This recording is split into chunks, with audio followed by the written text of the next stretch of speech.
Have you ever felt it, that feeling at the end of the day where your brain just feels completely fried, even if you haven't really done much physically?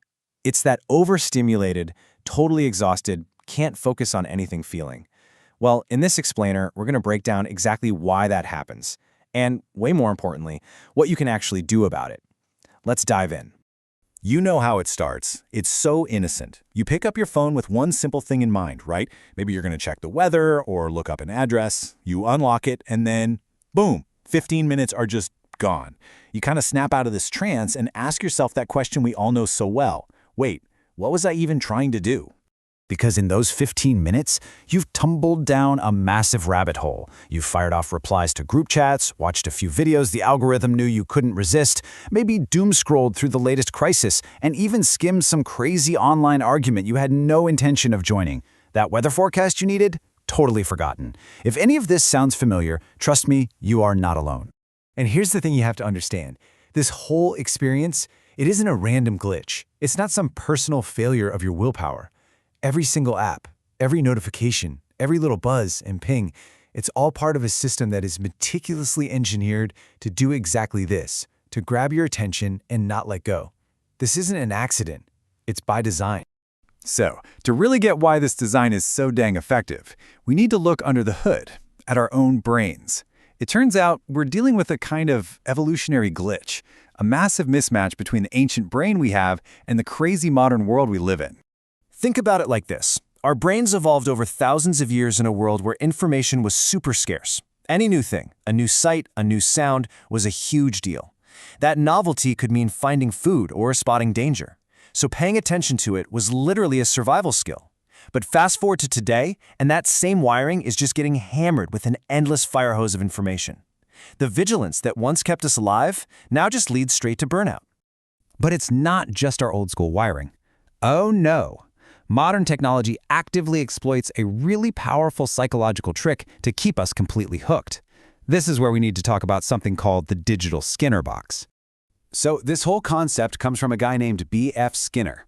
He was a psychologist who ran these famous experiments to figure out what really drives our behavior. He built this little device, the Skinner box, to see how rewards could shape the actions of animals, like rats and pigeons. And this is the secret sauce he discovered: intermittent reinforcement. What Skinner found was pretty wild. If a rat got a food pellet every single time it pressed a lever, it would eventually get bored and wander off. But if the pellet came out randomly, sometimes it did, sometimes it didn't, the rat would press that lever obsessively, compulsively. It's that unpredictability that creates addiction. And this is where it gets, well, a little too real. Just look at the parallel. We are the subjects in this experiment. The action isn't pulling a physical lever. It's scrolling our feeds, refreshing our email, checking for notifications. And the reward? It's not food. It's an unpredictable little hit of dopamine from whatever we might find. Every single time you pull down to refresh your feed, you're playing the lottery. You're chasing one of these random rewards. Maybe it's a hilarious video, maybe it's a message from someone you like, maybe it's a viral post that everyone's talking about, or, and this is the most important part, maybe it's absolutely nothing at all. It's that maybe this time feeling that keeps us pulling that digital lever over and over again. It's a really powerful and, let's be honest, kinda uncomfortable truth. Our digital lives have, for all intents and purposes, become one giant Skinner box, perfectly engineered to keep us tapping and scrolling. So let's be crystal clear about this. If you feel distracted, if you feel like you can't pull away, you're not broken. You don't have a weak will. You are having a completely normal, predictable human reaction to an environment that has been designed from the ground up to manipulate your brain. Okay, but what's the actual cost of living inside this system 24/7? I mean, this isn't just about a few wasted minutes here and there. The long-term effect of all this noise has some real, tangible consequences for our minds. I'm guessing these symptoms look pretty familiar. That constant mental fatigue, the inability to just sit down and focus, a feeling that you can only think in shallow ways, and just burnout. These aren't personality flaws, right? They're the predictable results of a brain that is drowning in more information than it was ever built to handle. This is one of my absolute favorite ways to think about it. Just like our bodies evolved to crave sugar and fat, which were rare and valuable to our ancestors, our minds evolved to crave stimulation and novelty. The problem? We now live in a world where both are available in unlimited, unhealthy quantities.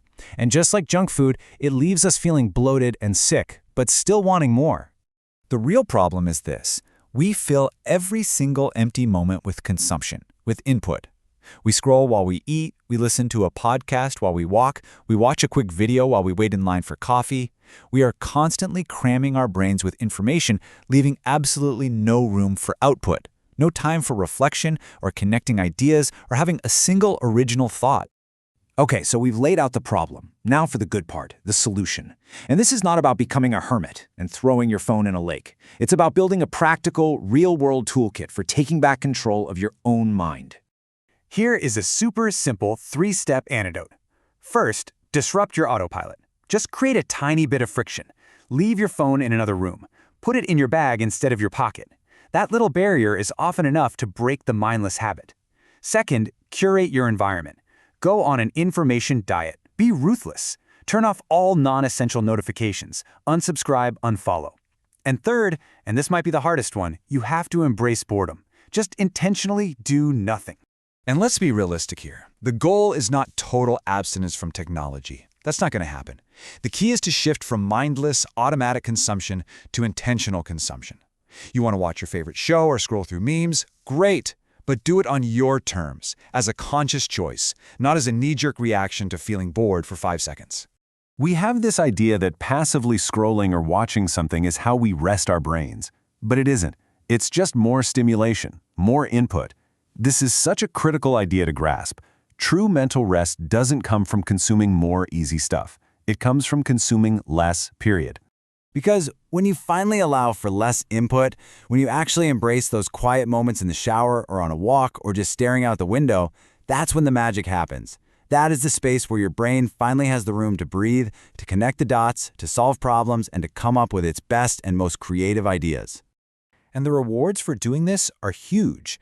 When you start to reclaim your mind, you'll find that you can think more clearly, you can focus more easily, you'll actually feel more energized. That fried brain feeling starts to disappear. And honestly, in a world where almost everyone else is distracted, having the ability to focus is a massive competitive edge. So I'll just leave you with this one final thought.